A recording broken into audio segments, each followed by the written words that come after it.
everybody. I'm back. My name is Crystal Feminia, and I'm the Technology Integration Specialist here at Phoenix Elementary School District. Now, in our previous videos, we took a look at some prompt engineering techniques such as root prompts, persona, and chunking. But today we're going to be taking a look at another crucial layer of prompt engineering, and that is audience specification. Now, you have learned how to tell AI who you are, and what we wanted to do, but what about who the output is actually for? Like in our classrooms and our schools, knowing who your audience is changes everything. Defining who the audience is helps AI instantly tailor the response, the complexity, the vocabulary, tone, perspective, and even maybe the format of the output. Well, just like when we worked in root prompts, we made sure to tell AI what grade level our class was.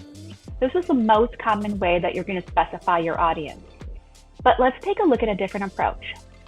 Let's try to create a short summary of Chapter 3 of Charlotte's Web for my 4th grade English language learners who read at an approximately 2nd grade level, but let's make sure to define all the idioms that we see in that text so that the students can learn what those idioms mean, and AI will adjust the vocabulary, the sentence structure, and provide scaffolds directly supporting that differentiation.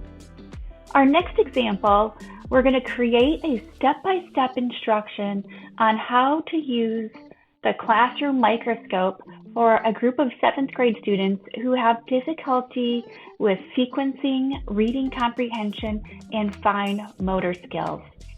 But this time we're going to give the AI some pretty specific directions for creating this set of directions. We want to use very simple language and short sentences. We want to break this process into small, distinct steps, numbered 1, 2, 3, and so on. We want to make sure that we bold the most important word in each step. We're going to include visual cues or reminders where possible, and add a clear safety reminder about carrying the microscopes carefully with 2 hands. And then maybe suggest where we can put a simple diagram to help illustrate this safety precaution. For our third example, we are going to create a detailed outline and some talking points for a 45-minute PD session on practical daily lesson planning. Now, if you're a principal or a coach, this would be perfect for you.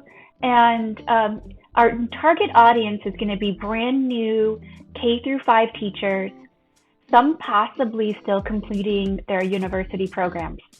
These are the teachers who need more foundational, actionable steps, and they may not be familiar with, acronyms or complex theories yet.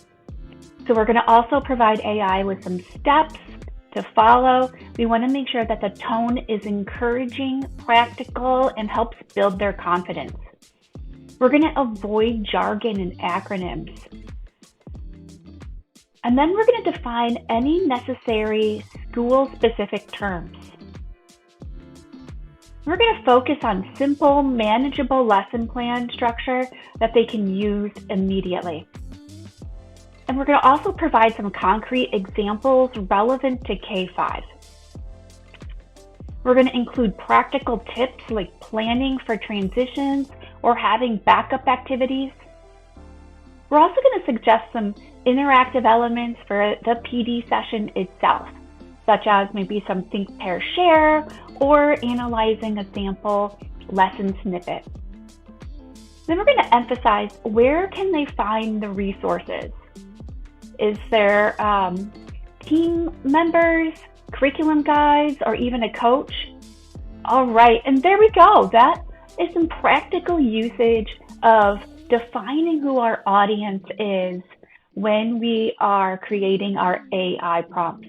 And this really helps specify the content you're producing and helps create those drafts a lot more targeted than they initially were.